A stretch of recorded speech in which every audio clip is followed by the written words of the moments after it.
the mild weather could spell danger for some traditional winter activities, ice fishing being one of them.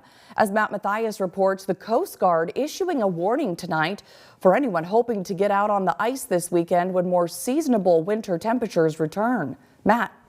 Well, Jen, many people have missed out on ice-related activities this winter, but with this weather, the Coast Guard says that the only safe ice is no ice. Temperatures have the potential to reach record highs this week, so if you're hoping to do some ice fishing, think again. With the unseasonably mild weather, the United States Coast Guard is warning of the dangers out on the water, especially when it gets cold again. It kind of gives people a false sense of security going out on the water or even ice in some areas. There's a lot of factors to consider with the ice in terms of thickness. Is there any sort of current?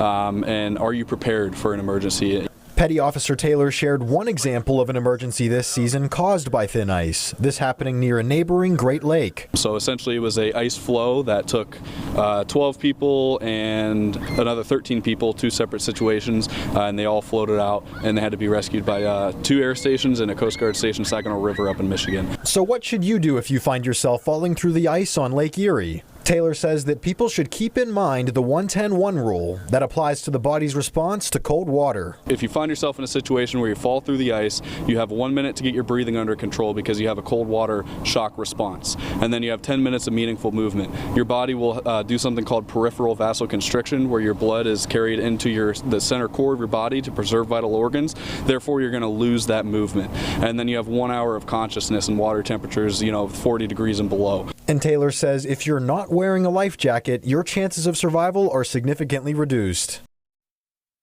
Now, Petty Officer Taylor also adds that ice travelers should always be properly clothed and have a fully charged phone or radio in case of an emergency.